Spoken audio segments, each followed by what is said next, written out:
لله نحمده ونستعينه ونستغفره نؤمن به ونتوكل عليه ونعوذ بالله من شرور أنفسنا ومن سيئات أعمالنا من يهده الله فلا مضل له ومن يضلله فلا هادي له ونشهد أن لا إله إلا الله وحده لا شريك له ونشهد أن سيدنا ومولانا محمدا عبده ورسوله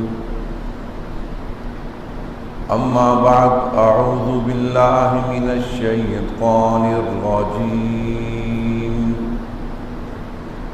بسم الله الرحمن الرحيم وَلَنَبْلُوَنَّكُمْ بِشَيْءٍ مِّنَ الْخَوْفِ وَالْجُوعِ وَنَقْصٍ مِّنَ الْأَمْوَالِ وَالْأَنفُسِ وَالثَّمَرَاتِ وَبَشِّرِ الصَّابِرِينَ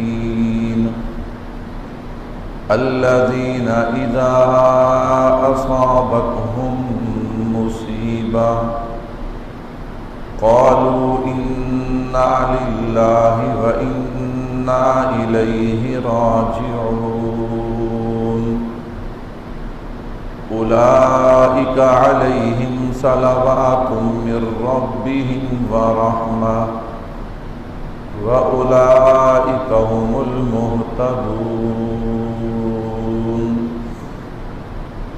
وقال النبي صلى الله عليه وسلم الدنيا سجن المؤمن وجنة الكافر اللهم صل على محمد وعلى آل محمد كما صليت على إبراهيم وعلى آل إبراهيم إنك حميد مجيد اللهم بارك على محمد وعلى آل محمد كما باركت على إبراهيم وعلى آل إبراهيم إنك حميد مجيد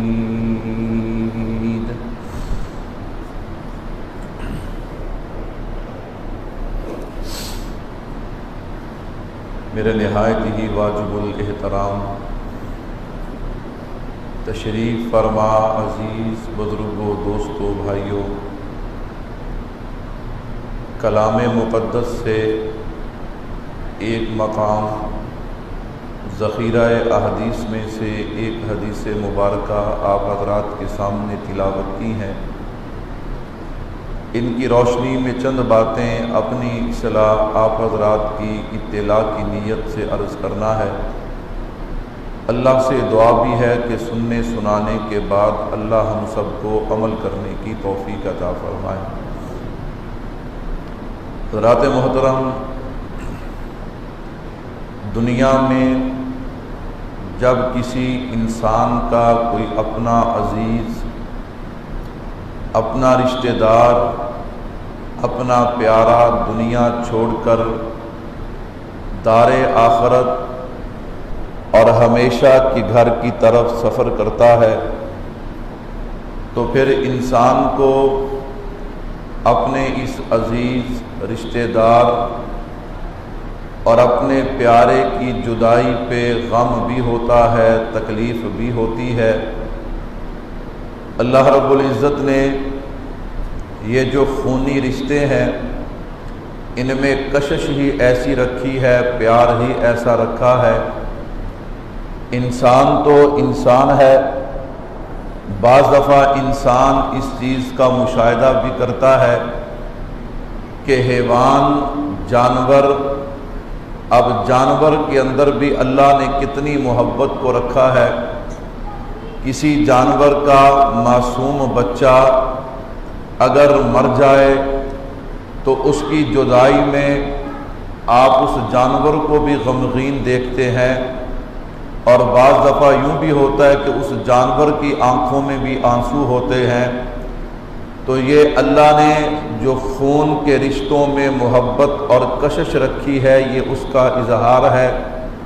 تو جب جانور اس انتہا تک جاتا ہے تو پھر انسان تو انسان ہے۔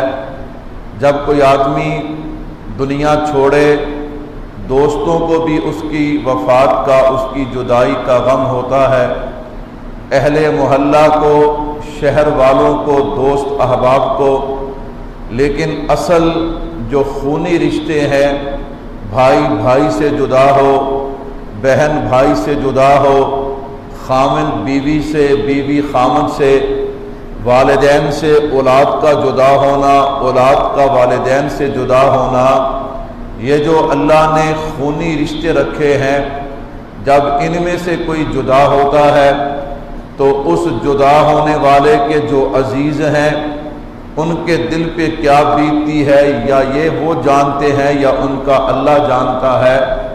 لیکن ان تمام باتوں کے باوجود ہم لوگ مسلمان ہیں، اللہ کا شکر ہے، اللہ نے ہمیں ایمان والی نعمت دی ہے، ہمیں کالی کملی والے صلی اللہ علیہ وسلم کا غلام بنایا ہے۔ مسلمان کا شیوا ہے کہ اگر اسے خوشی ملے وہ پھر بھی شریعت کی حدیں نہیں پار کرتا، اور اگر اس پر کوئی تکلیف، کوئی پریشانی، کوئی غم آ جائے وہ پھر بھی شریعت کی حدیں پار نہیں کرتا۔ اگر کوئی خوشی ملے پھر بھی وہ شکر کر کے اللہ کی رضا کو حاصل کرتا ہے، اور اللہ کی طرف سے کوئی امر آ جائے، اللہ کا فیصلہ آ جائے، وہ اس پہ صبر کر کے پھر بھی اپنے رب کی رضا حاصل کرتا ہے۔ کیوں؟ ہم آزاد نہیں ہیں، ہم ہر حال میں شریعت کے قانون کے دین کے پابند ہیں۔ میں اس پہ ایک چھوٹی سی مثال عرض کر کے اپنے عنوان کو آگے بڑھاؤں گا۔ جب میں اور آپ شریعت کی پابندی کریں گے تو پھر کیا ہوگا؟ میرا اور آپ کا ہر کام عبادت بنتا چلا جائے گا۔ وَمَا خَلَقْتُ الْجِنَّ وَالْإِنسَ إِلَّا لِيَعْبُدُونَ۔ انسان، تیرا دنیا میں آنے کا مقصد صرف اللہ کی عبادت ہے۔ بعض دفعہ انسان سوچتا ہے اگر میں 24 گھنٹے عبادت کروں، یعنی مسجد میں بیٹھوں، نفل پڑھوں، تلاوت کروں، ذکر کروں، پھر اللہ نے پیٹ لگایا ہے، کماؤں گا نہیں تو کھاؤں گا کہاں سے؟ اللہ نے دنیا کا جو نظام بنایا ہے، اگر دنیا کو وقت نہیں دوں گا، رشتہ دار، گھر، کاروبار، نوکری کو وقت نہیں دوں گا، دنیا کا نظام کیسے چلے گا؟ اور اگر وہاں وقت دوں تو پھر 24 گھنٹے عبادت میں کیسے گزریں گے؟ فرمایا بڑا آسان ہے۔ لَقَدْ كَانَ لَكُمْ فِي رَسُولِ اللَّهِ أُسْوَةٌ حَسَنَةٌ۔ اس 24 گھنٹے کی زندگی کو مصطفیٰ کے طریقے پہ گزارنا تمہارا کام ہے، اور اس کو عبادت بنا دینا عرش والے خدا کا کام ہے۔ کتنا آسان دین ہے۔ لوگ دین آسان، اس کی تشریح غلط کرتے ہیں۔ کیا معنی؟ نماز نہ پڑھو، دین بڑا آسان ہے۔ روزہ نہ رکھو، دین بڑا آسان ہے۔ بد نظری کرو، دین بڑا آسان ہے۔ رشوت کھاؤ، دین بڑا آسان ہے۔ سود کھاؤ، دین بڑا آسان ہے۔ یعنی ہر غلط کام کر کے، ہر گناہ کر کے کہتے ہیں مولوی صاحب اتنی پابندیاں نہ لگاؤ، اتنی سختیاں نہ کرو، دین بڑا آسان ہے۔ میں نے کہا دین آسان کا مطلب یہ نہیں کہ ہم شریعت کی حدوں کو توڑتے جائیں، ہم شریعت کے احکامات کو توڑتے جائیں۔ دین آسان یہ نہیں۔ دیکھو دین کتنا آسان ہے۔ مثال کے طور پہ ایک بندہ رات کو سونے لگا ہے، اب یوں کرے عشاء کی نماز جماعت سے پڑھے، سورہ ملک کی تلاوت کرے، باوضو ہو کے اپنے بستر پہ جائے، بستر کو جھاڑے، بستر پہ لیٹ جائے، دائیں کروٹ لیتے اور دعا پڑھ کے سو جائے، اب یہ بندہ رات بھر نیند کے مزے بھی لے گا، صبح فجر پہ اٹھے ساری رات نیند بھی پوری ہوگی اور عبادت کا ثواب بھی ملتا رہے گا۔ یہ دین آسان ہے۔ آپ پانی پینے لگے ہو، سنت کے مطابق پانی پیو، پانی پینا، ہاں پیاس بھی بجھے گی، عبادت کا ثواب بھی ملے گا۔ کھانا کھانے لگے ہو، سنت کے مطابق کھانا کھاؤ، پیٹ بھی بھر جائے گا، عبادت کا ثواب بھی ملے گا۔ سفر کرنے لگے ہو، سنت کے مطابق کرو، تجارت کرتے ہو، سنت کے مطابق کرو، غم ہے یا خوشی ہے، غرض 24 گھنٹے کی زندگی اپنے محبوب کی سیرت کے مطابق، اپنے محبوب کی سنت کے مطابق گزاریں۔ یہ کتنا دین آسان ہے، ہمارے کام بھی ہوتے جائیں گے اور ہمیں عبادت کا ثواب بھی ملتا جائے گا۔ تو میں نے عرض کیا کہ جب انسان کا کوئی اپنا پیارا جدا ہونا، پھر انسان کو تکلیف تو ہوتی ہے، لیکن ہم آزاد نہیں، ہم پابند ہیں۔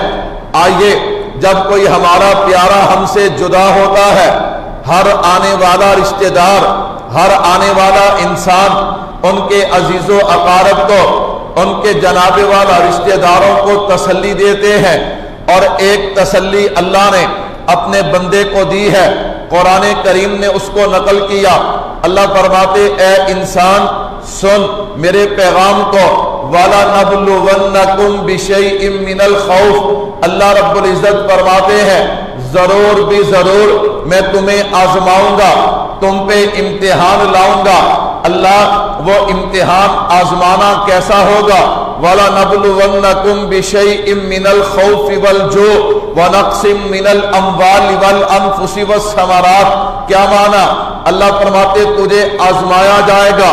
میں مفہوم کی صورت میں بات عرض کرنے لگا ہوں، فرمایا یہ آزمانا کبھی صحت کے حوالے سے ہوگا، کبھی مال کے حوالے سے ہوگا، کبھی اولاد کے حوالے سے ہوگا، کبھی حالات کے حوالے سے ہوگا۔ کیا مطلب؟ میں کبھی تمہیں صحت دوں گا، پھر دیکھوں گا تو شکر کرتا ہے یا تکبر کرتا ہے۔ میں کبھی تجھے مال دوں گا، دیکھوں گا تو شکر کرتا ہے یا تکبر کرتا ہے۔ کبھی تجھے اولاد دوں گا، کبھی تجھے رزق کی فراوانی دوں گا، کبھی تجھ پہ حالات اچھے بھیجوں گا، دیکھوں گا تو شکر کرتا ہے یا نہیں کرتا۔ پھر کبھی تجھ پہ بیماری بھیجوں گا، کبھی تیرے رزق کو تنگ کر دوں گا، کبھی کوئی تیرا پیارا تجھ سے جدا ہوگا، کبھی تجھ پہ حالات سخت آئیں گے، کبھی تجھ پہ حادثات اور پریشانیاں آئیں گی۔ میں دیکھوں گا تو کیا کرے گا۔ اللہ جب ہم تیری آزمائش پہ، جب تو حالات ہم پہ بھیجے، پھر ہم نے کیا کرنا ہے؟ فرمایا وَبَشِّرِ الصَّابِرِينَ، خوشخبری ہے ان لوگوں کے لیے جو صبر کرنے والے ہیں۔ اللہ وہ کون لوگ ہیں؟ الذین اذا اصابتہم مصیبہ قالوا انا للہ وانا الیہ راجعون۔ کیسی تسلی اللہ نے دی ہے، فرمایا جب ان پہ کوئی مصیبت آئے نا، جب کوئی پیارا ان سے جدا ہو جائے، وہ کیا کہتے ہیں؟ انا للہ وانا الیہ راجعون۔ کیا مطلب؟ وہ اللہ کا مال تھا، اللہ نے اپنی طرف بلا لیا، اللہ نے اپنے پاس بلا لیا۔ وَإِنَّا إِلَيْهِ رَاجِعُونَ، اور ہم بھی کس کا مال ہے؟ ہم اللہ کا مال ہے، اور ہم نے اپنے رب کی طرف لوٹ کر جانا ہے۔ دیکھو کتنی خوبصورت تسلی ہے کہ وہ جانے والا جا چکا ہے، ہم نے بھی اس کے پیچھے جانا ہے۔ اِنَّا لِلَّهِ، وہ اللہ کے لیے تھا، وہ اللہ کا مال تھا۔ اب جب مال اللہ کا تھا، اگر اللہ نے اپنے پاس بلا لیا تو اس پہ کوئی شکوہ اور شکایت ہے؟ وَإِنَّا إِلَيْهِ رَاجِعُونَ۔ اور فرمایا ہم بھی کس کے لیے ہے، اور ہم نے بھی اپنے رب کی طرف کیا کرنا ہے؟ لوٹ کر جانا ہے۔ فرمایا جب تم یہ کہو گے وَبَشِّرِ الصَّابِرِينَ، اور اس پہ صبر کرو گے تو ہوگا کیا؟ أُولَئِكَ عَلَيْهِمْ صَلَوَاتٌ، اللہ تم پہ عنایات کی بارش کر دیں گے، اللہ تم پہ انعامات کی بارش کر دیں گے۔ اولئک علیہم صلوات، فرمایا پہلا انعام یہ اللہ کی عنایات، اولئک علیہم صلوات من ربہم ورحمہ۔ فرمایا دوسرا انعام اللہ تم پہ اپنی رحمت کی بارش کر دیں گے۔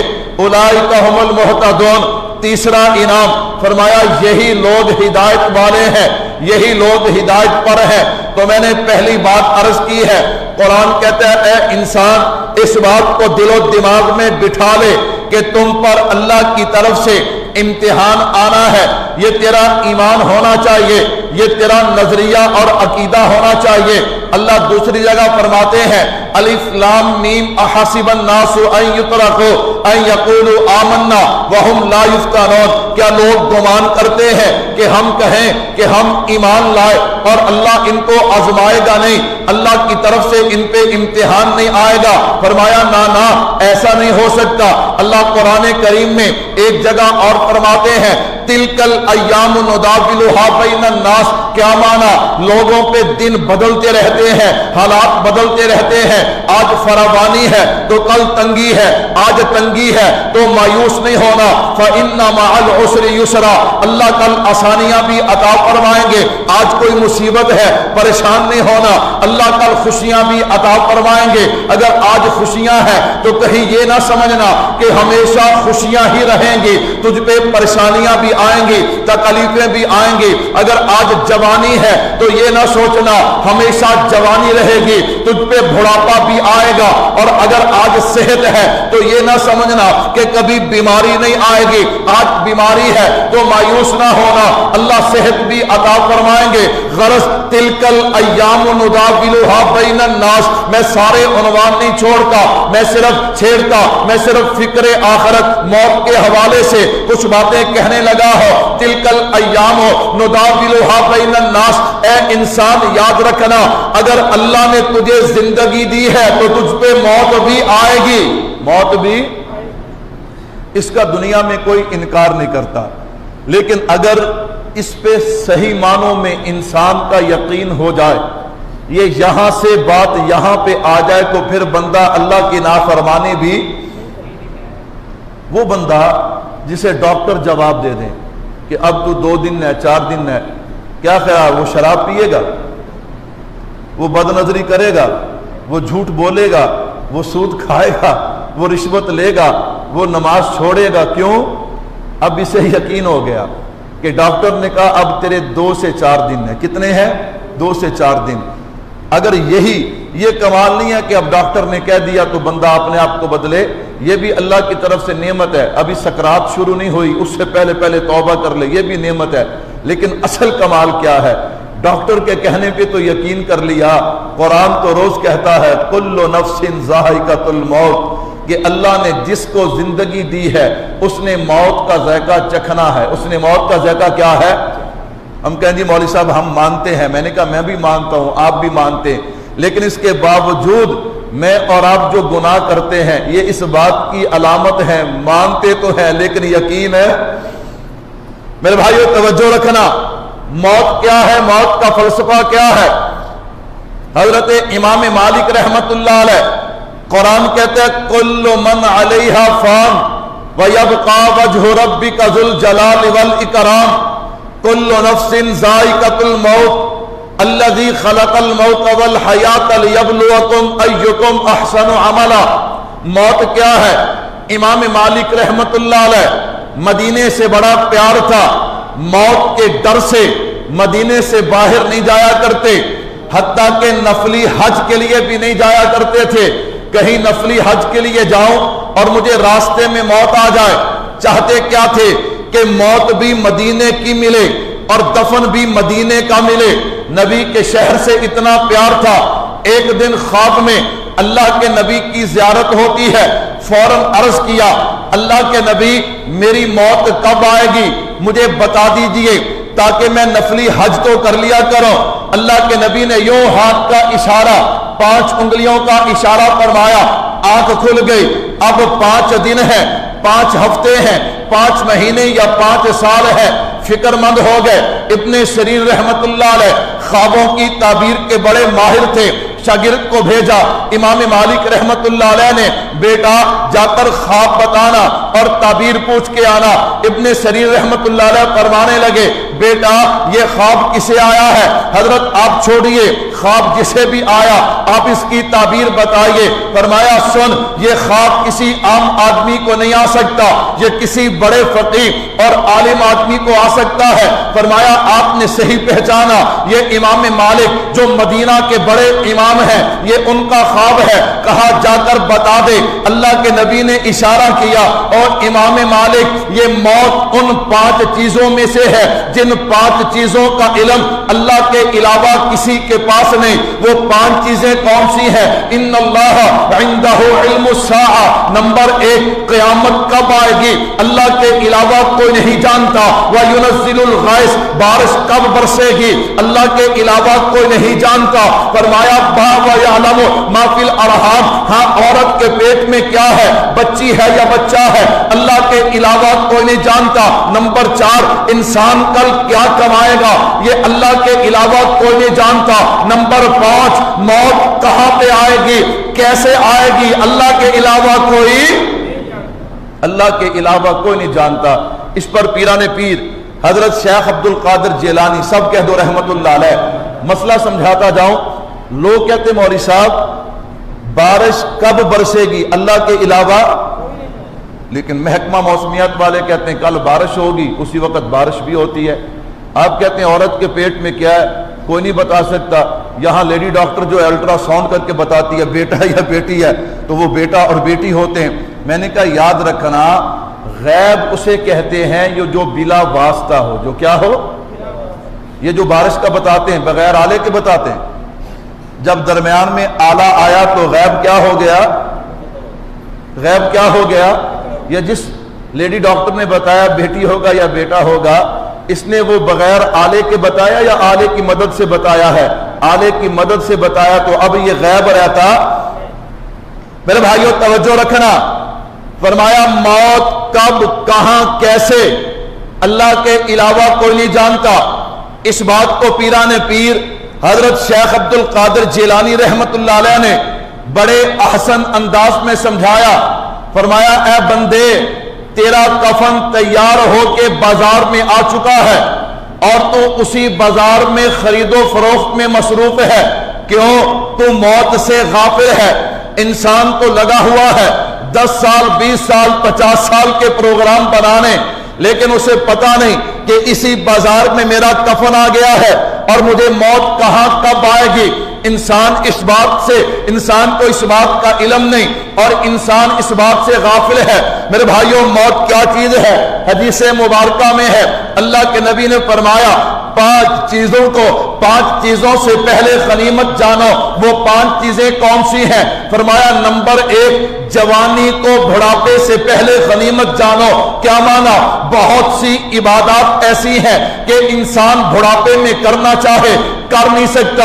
میری اور آپ کی نظر چونکہ صرف دنیا پہ ہے، لیکن اللہ کے نبی، صحابہ کرام، تابعین تابع تابعین، اولیاء اللہ، ان کی نظر دنیا پہ نہیں، ان کی نظر تو دین پہ ہے نا۔ اللہ اکبر۔ فرمایا اس جوانی کو بڑھاپے سے پہلے غنیمت جانو۔ کیوں؟ بہت سی عبادات ایسی ہیں انسان بڑھاپے میں کرنا بھی چاہے نہیں کر سکتا، لیکن اگر جوانی ہونا انسان وہ عبادات کر سکتا ہے۔ فرمایا نمبر 2 اپنی صحت کو بیماری سے پہلے غنیمت جانو۔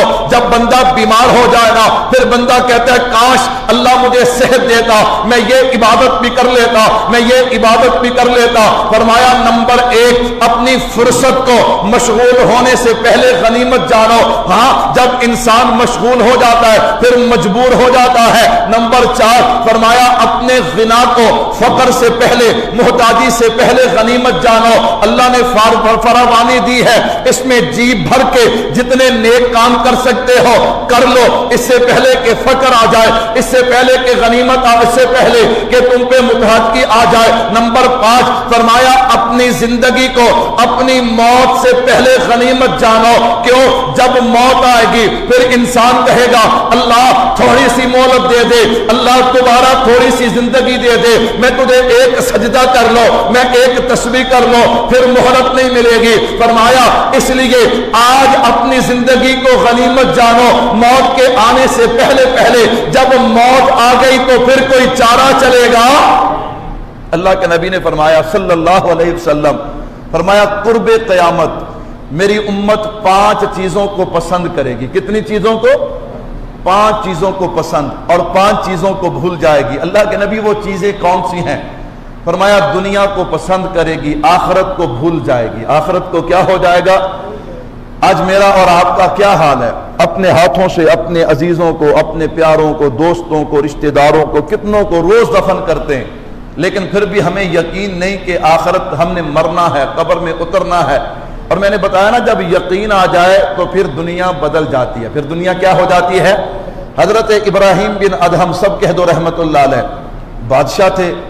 رات کو چھت پہ کسی کے چلنے کی آواز آئی. پوچھا کون ہے چھت پہ؟ اس نے کہا جی مسافر ہوں اور میرا اونٹ گم ہو گیا. فرمایا عجیب مسافر ہے، اونٹ کا چھت پہ کیا کام؟ اونٹ یہاں کیسے آ گیا؟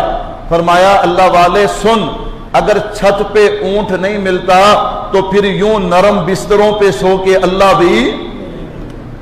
اس جملے نے دل کی دنیا بدل دی. فرمایا تو نے کہنے والے نے سچ کہا.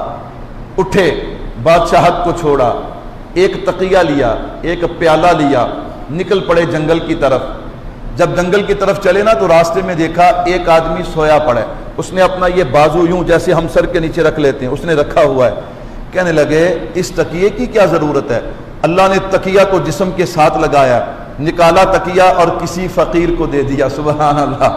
یہ لوگ ہیں جن کے دل سے پھر دنیا نکلتی ہے نا، آخرت آتی ہے، اللہ کی محبت آتی ہے. تھوڑا سا آگے گئے، ایک کنواں تھا، ایک ہرن پانی پینے کے لیے آیا. اللہ کی قدرت، پانی خود بخود اٹھا، اس کے کناروں پہ آیا. اس ہرن نے پانی پیا. جب پانی پی کے چلا گیا تو حضرت ابراہیم آگے بڑھے کہ میں بھی پانی پیوں. فوراً پانی نیچے چلا گیا. اللہ اکبر. ہر بندے کا سوچنے کے انداز اپنے اپنے ہوتے ہیں. وہیں پہ کھڑے ہو کر سوچنے لگے، ابراہیم تجھ سے زیادہ یقین کامل تو اس ہرن کا ہے کہ اللہ نہ رسی کا محتاج ہے، نہ پیالے کا محتاج ہے، نہ ڈول کا محتاج ہے. وہ پانی پلانا چاہے تو بغیر پیالے کے بھی پلا سکتا ہے. فوراً اپنے توشہ دان سے پیالہ نکالا، صدقہ کر دیا. کہا اگر ہرن کو اللہ بغیر پیالے کے پانی پلا سکتا ہے تو ابراہیم کو بھی بغیر پیالے کے پانی. اب اللہ شروع کی ہے. ایک آدمی ملا کافی عرصے کے بعد، حضرت دریا کے کنارے بیٹھے تھے. آ کر کہنے لگا یہ تو نے کیا کیا؟ بادشاہت چھوڑ کے یہ اللہ شروع کر دی. اللہ اکبر. شاہی لباس تھے، اب لباس دیکھ. کھانا پینا کیسا تھا اب دیکھ. فرمایا جو اللہ نے اب دیا ہے وہ اس سے بہتر تھا جو پہلے تھا. وہ سمجھا نہیں. اس نے کہا پہلے بادشاہ اب تو فقیر. کہا سن، جو بادشاہت رب نے اب دی ہے وہ پہلے بھی. اس نے کہا میں سمجھا نہیں. حضرت نے سوئی کو لیا اور دریا میں سمندر میں پھینک دیا اور فوراً مچھلیوں کو حکم دیا کہ میری سوئی واپس لے کے آؤ. اب مچھلیوں نے کیا کیا؟ اپنے اپنے منہ میں سونے کی سوئیاں لے کے باہر نکلی ہیں. کہا ان کو لے جاؤ، جو میری سوئی ہے نا اسے واپس لے کے آؤ. وہ حضرت کی سوئی واپس لے کے آئے. کہا سمجھا، پہلے انسان بات مانتے تھے، اب اللہ سے محبت شروع کی ہے تو جانور بھی مجھ سے محبت کرنے لگے ہیں. یہ لوگ ہیں جو دنیا کی محبت اپنے دل سے نکال دیتے ہیں. میرے محبوب نے فرمایا نمبر 1 قرب قیامت لوگ یوں کریں گے، دنیا سے محبت کریں گے، آخرت سے محبت. اور اللہ کے نبی نے فرمایا الدنیا سجن المومن وجنت الکافر. کیا معنی؟ دنیا کی مثال مومن کے لیے ایسے ہے جیسے قید خانہ. جیسے کیا ہے؟ قید خانہ. اور کافر کے لیے فرمایا کافر کے لیے تو جنت ہے. کافر کے لیے کیا ہے؟ جنت ہے. کیوں؟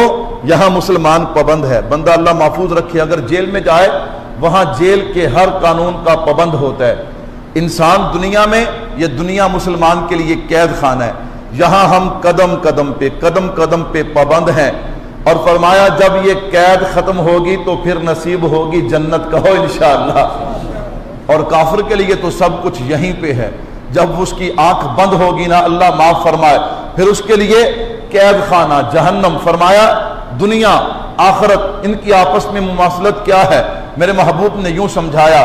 فرمایا آخرت کی مثال دنیا کے مقابلے میں یوں ہے، ایک آدمی دریا پہ جائے اور اپنی انگلی کو یوں دریا میں ڈبو دے، پھر انگلی کو نکالے. اب انگلی کے ساتھ کیا آئے گا؟ کچھ نہیں آئے گا، چند ایک قطرے پانی کے. فرمایا دنیا کی مثال آخرت کے مقابلے میں ایسے ہے، کیوں؟ یہ دنیا فانی ہے، آخرت ہمیشہ کے لیے ہے۔ آخرت کیا ہے میرے بھائیوں؟ میرے محبوب نے فرمایا پہلی بات، دنیا سے محبت کریں گے آخرت کو بھول جائیں گے۔ نمبر دو، زندگی سے تو محبت کریں گے اور موت کو بھول جائیں گے۔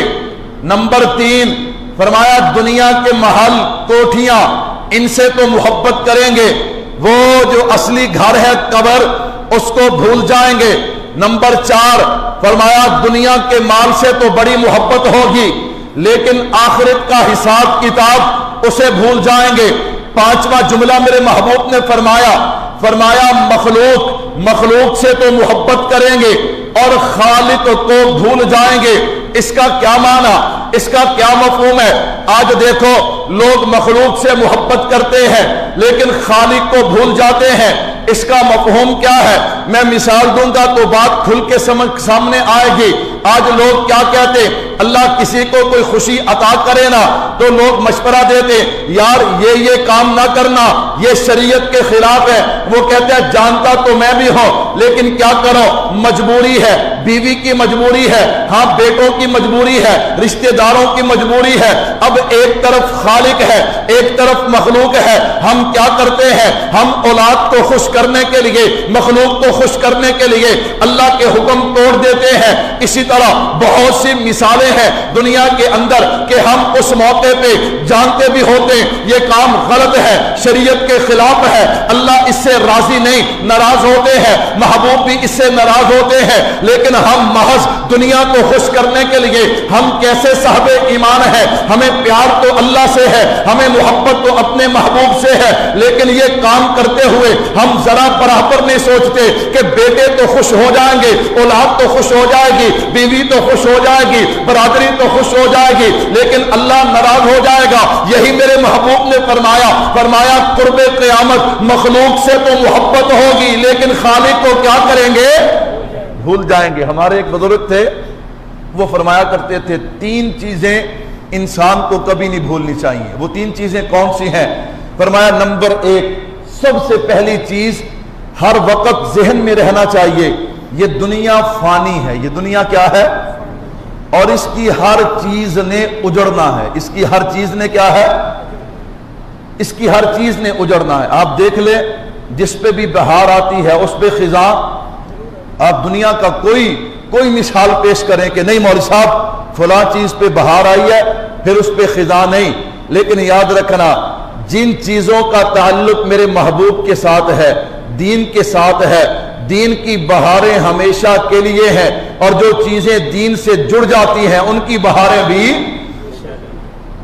دنیا فانی اور فانی دنیا کی ہر چیز فانی، دنیا جھوٹی، دنیا کی ہر چیز جھوٹی، دنیا کا عہدہ، دنیا کا منصب، دنیا کی محبت، ہاں دنیا کی جناب عزت جاہ و جلال، ہر چیز جو ہے یہ فانی ہے، فنا ہونے والی ہے، اجڑنے والی ہے۔ فرمایا نمبر دو، موت کو یاد رکھنا، موت کسی وقت بھی انسان کو بھولنی نہیں چاہیے۔ نمبر تین، فرمایا تیسری چیز وہ ہے وہ آفتیں کہ جن آفتوں سے بچنے کے لیے ہمارے پاس کوئی صورت نہیں ہے۔ بڑا عجیب جملہ فرمایا میرے بھائیوں، کچھ آفتیں ایسی ہیں، کچھ حادثات، کچھ پریشانیاں، کچھ مصیبتیں، کچھ تکلیفیں ایسی ہیں کہ ہم جو کر لیں جب میرے رب نے ان کا فیصلہ کر دیا وہ آ کر رہیں گی۔ فرمایا ایسی آفتیں کہ جن سے بچنے کا ہمارے پاس کوئی طریقہ اور کوئی صورت نہیں ہے، اگر ان کو یاد رکھیں گے تو کبھی تکبر پیدا نہیں ہوگا، کبھی ہم اپنی اوقات سے باہر نہیں نکلیں گے، کبھی ہم کسی انسان کو ذلیل نہیں کریں گے۔ اللہ اکبر، ہر وقت اللہ کے شاکر اور صابر بندے بن کے رہیں گے۔ علامہ سیوطی رحمت اللہ علیہ فرمایا کرتے تھے یاد رکھنا جس بندے کو ہر وقت موت یاد ہونا اسے تین فائدے نصیب ہوتے ہیں۔ کتنے فائدے؟ فرمایا پہلا فائدہ وہ گناہ کرتا نہیں۔ وہ گناہ کیوں؟ وہ کہتا ہے میں ادھر گناہ میں مشغول ہو جاؤں ادھر میری موت کا وقت آ جائے، ادھر میری موت کا کیا آ جائے۔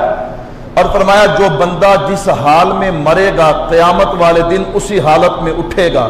تو فرمایا پہلی بات جسے موت یاد ہونا وہ گناہ کرتا نہیں ہے، اور اگر گناہ کر لے تو فوراً توبہ کر لیتا ہے. فوراً کیا کر لیتا ہے؟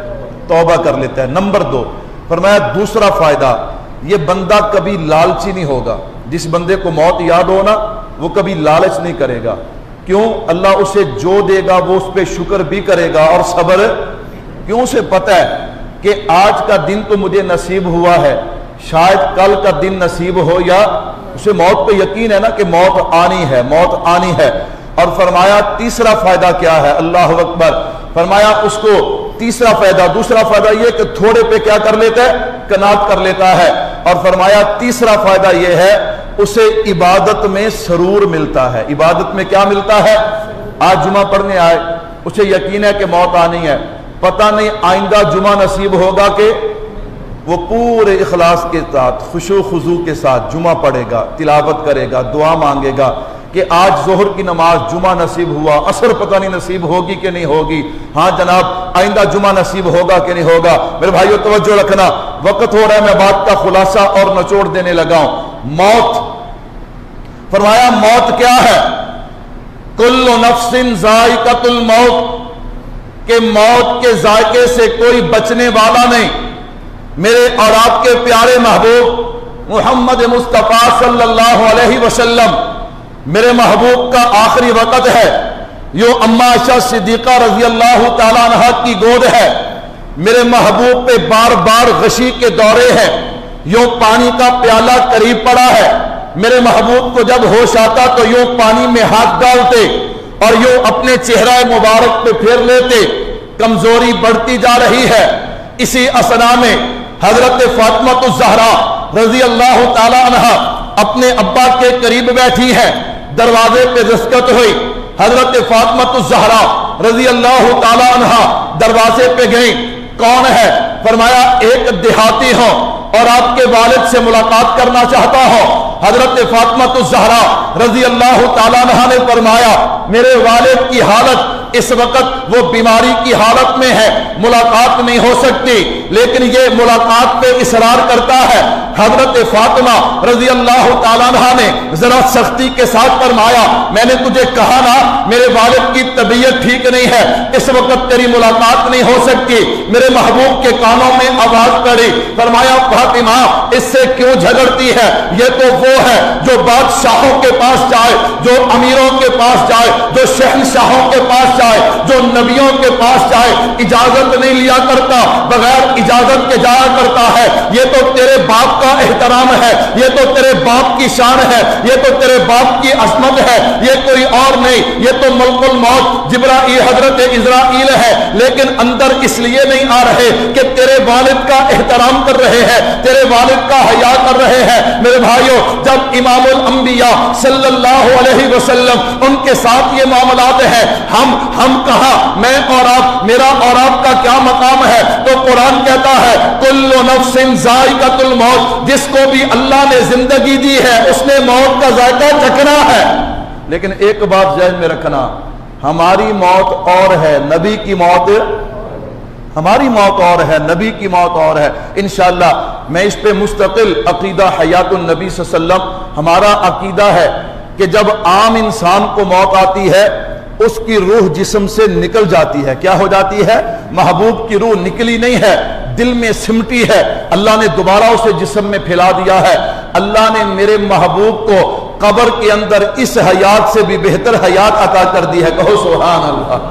اور ہمارا نظریہ ہے اللہ کے نبی اپنے روضہ اقدس کے اندر زندہ ہیں، حیات ہیں. یہاں سے درود پڑھیں، فرشتے پہنچاتے ہیں، وہاں نبی کے روضے پہ کھڑے ہو کے پڑھیں، حضور سنتے بھی ہیں، جواب بھی دیتے ہیں. چلو بات آئی، میں بات عرض کرتا جاؤں.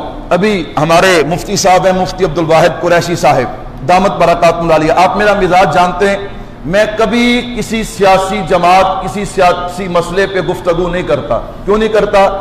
کہ میرے مجمع میں ہر پارٹی کا، ہر سیاسی جماعت کا آدمی ہے، اور میں یہاں جو ہے بطور سیاسی نہیں ایک مذہبی آدمی بیٹھتا ہوں. اس لیے آپ حضرات کے سامنے میں نے کبھی بات نہیں کی، لیکن جہاں علماء کی بات آئے میں وہ بات ضرور کرتا ہوں. ایک ہے مولانا فضل الرحمان صاحب کا سیاسی قد کاٹ، اور ایک ہے ان کی علمی شخصیت. میرے جیسے سینکڑوں عالم بھی جمع ہو جائیں تو مولانا فضل الرحمان صاحب کے علم کا مقابلہ ہو سکتا. آپ حضرات کو شاید اس کا اندازہ نہ ہو. آپ اس بندے کو دیکھیں, خدا کی قسم وہ علمی درسگاہ جہاں علماء جا کے تھر تھر کانپتے ہیں, وہ بندہ بیٹھ کے وہاں حدیث پڑھاتا ہے. خیر بات لمبی ہو جائے گی. تو حضرت ہمارا عقیدہ ہے نا, اپنے عقیدے پہ بات سننا. تو مفتی عبدالواحد قریشی صاحب ہمارے دوست ہیں, ہماری جماعت کے خیبر پختونخوا کے ذمہ دار ہیں, حضرت استاد جی کے خلیفہ ہیں. تو وہ کہنے لگے, میں نے مولانا فضل الرحمان صاحب کو دیکھا, سلام پڑھا, سلام پڑھنے کے بعد کافی دیر ہاتھ باندھ کے روضے پہ کھڑے ہیں. ہاتھ باندھ کے کیا ہے روضے پہ؟ کہنے لگے میں نے بعد میں پوچھا حضرت اتنی دیر؟ فرمایا تم صرف درود و سلام پڑھتے ہو, میں اپنے نبی سے مشورے کرتا ہوں. تو جن کو بات اچھی لگی وہ کہہ دو سبحان اللہ. سیاست سے ہٹ کے کہہ دو سبحان اللہ. میں نے پہلے کہا نا میں سیاست کی بات نہیں کر رہا, میں ایک بطور مذہبی لیڈر کے, وہ مذہبی لیڈر ہیں, میں اس پہ بات کر رہا ہوں. اللہ اکبر. کہنے لگے میں سمجھا نہیں. کہا میں وہاں کھڑا ہو کے حضور پہ درود و سلام پڑھنے کے بعد کہتا ہوں آقا میں ختم نبوت پہ فلاں کام کرنا چاہتا ہوں, کروں یا نہ کروں؟ تو اللہ میرے دل میں ڈال دیتے ہیں کرنا چاہیے یا نہیں کرنا چاہیے. میں آپ سے بارہا کہا کرتا ہوں, بعض دفعہ کوئی بات سمجھ نہ آئے تو یہ نہیں کہنا چاہیے یہ نہیں ہو سکتا. میری اور آپ کی حیثیت اور ہے, ہم نے تو کبھی دن میں 1000 مرتبہ درود نہیں پڑھا, میں نے اور آپ نے کبھی حضور پہ 100 مرتبہ بھی درود نہیں پڑھا. اور جو لوگ ہزاروں لاکھوں کی تعداد میں میرے نبی پہ درود پڑھتے ہیں, ایک ایک قدم نبی کی سنت کے مطابق اٹھاتے ہیں, ان کی عظمتیں اور میری عظمتیں کبھی برابر ہو سکتی؟ خیر میں نے کہا نبی کی موت اور ہے, ہماری موت. میرے بھائیو توجہ رکھنا, موت نے کسی کو نہیں چھوڑا. موت کل نفس ذائقۃ الموت. میرے محبوب ابھی دنیا میں آئے نہیں, اللہ نے باپ کا سایہ پہلے اٹھا لیا. ہاں نظام قدرت دیکھنا, میرے اللہ کے فیصلے دیکھنا. کبھی کسی اپنے پیارے کی جدائی پہ انسان کو دکھ آئے نا تو پھر میرے محبوب کی یتیمی کو ذہن میں لے کے آنا کہ عرب کا شہنشاہ ابھی دنیا میں آیا نہیں تھا کہ آنے سے پہلے اللہ نے باپ کا سایہ اٹھا لیا. 2 سال کی عمر میں اللہ نے اماں کا سایہ بھی اٹھا لیا. جب آپ کی عمر مبارک 2 سال ہوئی نا, ایک دن حضرت آمینہ کو آپ کے ذہن میں ہونا چاہیے حضرت آمینہ کی عمر مبارک کتنی؟ 21 سال. حضرت عبداللہ کی عمر بھی اتنی تھی. این جوانی میں اللہ نے آپ کو بیوہ بنا دیا, خامن کا سایہ سر سے اٹھا لیا اور بچہ یتیم ہے. جب 2 سال کی عمر ہوئی نا, حضرت آمینہ کہنے لگی چل محمد صلی اللہ علیہ وسلم, آج میں تجھے تیرے باپ کو ملا کے لاتی ہوں. تیرے باپ نے جاتے ہوئے میرے ساتھ وعدہ کیا تھا آمینہ جب قافلہ واپس آئے گا نا تو اونٹ کے گلے میں جو گھنٹی ہے, جب یہ گھنٹی بجے تو میرے استقبال کے لیے نکلنا, میں تیرے لیے بہت سے تحفے کا ہاتھ لے کے آؤں گا. چلنا آج میں تجھے تیرے باپ کو ملا کے لاتی ہوں. چلی مدینہ منورہ میں, ہاں لے کر آئے حضور اکرم صلی اللہ علیہ وسلم کو. حضرت عبداللہ کی قبر پہ آئے ہیں. جب حضرت عبداللہ کی قبر پہ آئے نا تو حضرت آمینہ کے جذبات تھے, عبداللہ تو نے تو وعدہ کیا تھا کہ اونٹ کے گلے میں جو گھنٹی ہے وہ گھنٹی آواز دے گی, میں تیرے استقبال کے لیے نکلوں. نہ گھنٹی بجی نہ میں استقبال کے لیے نکلی, لیکن موت کی گھنٹی بج گئی. حضور دائیں بائیں دیکھتے ہیں کہ کہاں ہے والد, لیکن والد کو تو اللہ نے اپنے پاس بلا لیا. یہ موت ہے. حضرت آمینہ پہ بے ہوشی طاری ہوئی اور پھر یہ مرض جو ہے, اسی مرض میں اللہ نے آپ کو اپنے پاس بلا لیا. دیکھنا میرے محبوب دنیا میں آئے نہیں, اللہ نے والد کا سایہ اٹھا لیا. 2 سال کی عمر ہے, اللہ نے والدہ کا سایہ اٹھا لیا. 6 سال کی عمر ہے, وہ محبت کرنے والا دادا, اللہ نے اس کا سایہ اٹھا لیا. دنیا کو پیغام دیا ہے میرے محبوب پہ اتنے بڑے بڑے ہاتھ سے آئے ہیں کہ میرے محبوب کے ہاتھوں میں آپ کے بیٹے کی جان نکل گئی, آپ کے ہاتھوں میں آپ کے نواسے کی جان نکل گئی. لیکن میرے محبوب نے دنیا کو پیغام دیا ہے. صحابہ نے دیکھا نا جب حضرت زینب رضی اللہ تعالی عنہا کے بیٹے کی روح قبض ہوئی نا, میرے محبوب کی آنکھوں میں آنسو آئے. صحابہ عرض کرتے ہیں اللہ کے نبی آپ بھی روتے ہیں. فرمایا یہ رونا تو اس لیے ہے کہ اللہ نے دل کے اندر جو رحمت رکھی ہے نا, کیا مطلب اپنے پیاروں کی محبت, اپنے پیاروں کی چاہت رکھی ہے. جب کوئی پیارا جدا ہو آنکھوں میں آنسو آ جاتے ہیں, دل میں غم بھی ہوتا ہے, لیکن ہم زبان پہ وہ جملے نہیں لاتے جس سے اللہ ناراض ہو. ہم زبان پہ وہی جملے لاتے ہیں جس سے اللہ راضی ہوتا ہے۔ تو بھائیو موت برحق ہے، وقت ہو گیا، بس میں خلاصہ اور نچوڑ دینے لگا ہوں۔ موت برحق ہے، لیکن عقل مند کون ہے؟ میرے محبوب سے سوال ہوا، اللہ کے نبی عقل مند کون ہے، محتاط کون ہے؟ فرمایا نمبر 1 جو ہر وقت موت کو یاد کرتا ہے۔ کیا کرتا ہے؟ اور ہر وقت موت کے لیے تیار رہتا ہے۔ کتنے جملے فرمائے؟ موت کو یاد کرتا ہے اور موت کے لیے تیار رہتا ہے۔ فرمایا یہی لوگ ہیں جو دنیا میں شرافت کے حقدار ہیں۔ کس کے حقدار ہیں؟ شرافت کے، اور آخرت میں اللہ کے انعام کے حقدار ہیں۔ میرے بھائیو، حضرت حکیم لقمان نے اپنے بیٹے کو آخری وقت نصیحت کی، کہا بیٹا یاد رکھنا، دنیا کو اتنا وقت دینا جتنا تو نے دنیا میں رہنا ہے، اور آخرت کو اتنا وقت دینا جتنا تو نے آخرت میں رہنا ہے۔ اور آخری بات کرو، آپ نے خلیفہ ہارون رشید کا نام سنا ہے، ان کی مجلس میں حضرت بہلول آیا کرتے تھے رحمت اللہ علیہ۔ بندہ بات سمجھے تو ایک مثال سے سمجھ لیتا ہے، نہ سمجھے تو پھر سارا قرآن سناؤ پھر بھی نہیں سمجھتا۔ وہ کبھی کبھی ہارون رشید مزاح کرتا تھا، مذاق کرتا تھا۔ اس نے ایک چھڑی اٹھائی اور حضرت مجذوب کو کہنے لگا، اے بہلول یہ چھڑی رکھ لے، جو تجھ سے زیادہ بیوقوف تجھے ملے نا یہ چھڑی اسے دے دینا۔ اب آپس میں مذاق تھا، مذاق سے کہہ دیا۔ مجذوب بڑے عظیم انسان تھے، انہوں نے چھڑی کو لے لیا، سنبھال لیا۔ چند دن گزرے، بادشاہ بیمار ہو گیا، تیاری ہو گئی، موت کا وقت۔ حکیموں نے کہہ دیا ڈاب تیرے تھوڑے دن ہیں، اب چارپائی پہ پڑا ہے۔ اب بہلول ملنے کے لیے آئے، کہا بادشاہ خیر تو ہے؟ کہنے لگا کیا بتاؤں، اب لمبے سفر کی تیاری ہے۔ اب کیا ہے؟ کہاں جا رہے ہو؟ کہا آخرت کا سفر ہے۔ کب واپس آؤ گے؟ کہا یار بہلول تو عجیب باتیں کرتا ہے، بھلا آخرت کے سفر سے کوئی واپس آیا کرتا ہے؟ اچھا آپ نے واپس نہیں آنا؟ جی واپس نہیں آنا۔ تو وہاں پہلے کوئی لشکر، کوئی فوج، کوئی ایجنسیاں پہلے بھیجی ہیں، وہ جا کے کوئی انتظام انصراف، آپ نے بادشاہ نے جانا ہے۔ کہا بہلول کیسی باتیں کرتا ہے، وہاں بھلا کوئی بندہ کیا بھیج سکتا ہے؟ فرمایا اچھا، وہ چھڑی نکالی، چھڑی نکال کے بادشاہ کو دے دی۔ کہا آپ نے کہا تھا نا جو مجھ سے بڑا بے وقوف ملے یہ اسے دے دینا، تو مجھے تو آپ ملے ہیں۔ کیوں؟ دنیا میں کہیں جانا ہو تو اس کے لیے 2 مہینے پہلے تیاری کرتا ہے، جہاں سے واپس بھی آنا ہے، اور ایسے سفر پہ جا رہا ہے جہاں سے کبھی واپس نہیں آنا، اور اس کے لیے کوئی تیاری نہیں کی۔ خلیفہ رو پڑا، اس نے کہا بہلول ہم تو تجھے بے وقوف سمجھتے تھے، لیکن جو تو نے بات آج سمجھائی ہے واقعی دنیا کے سفروں کے لیے تو تیاری کی ہے، آخرت کے سفر کے لیے تیاری نہیں کی۔ تو بھائیو ہم میں سے عقل مند وہ ہے، علم والا وہ ہے، بڑا وہ ہے، شرافت والا وہ ہے جو آخرت کے لیے تیاری کرتا ہے، اور ہم میں سے بے وقوف وہی ہے جسے آخرت اور قبر بھولی ہوئی ہے۔ اللہ مجھے اور آپ کو صحیح معنوں میں عقل مند بننے کی توفیق عطا فرمائے۔ وما علینا الا البلاغ۔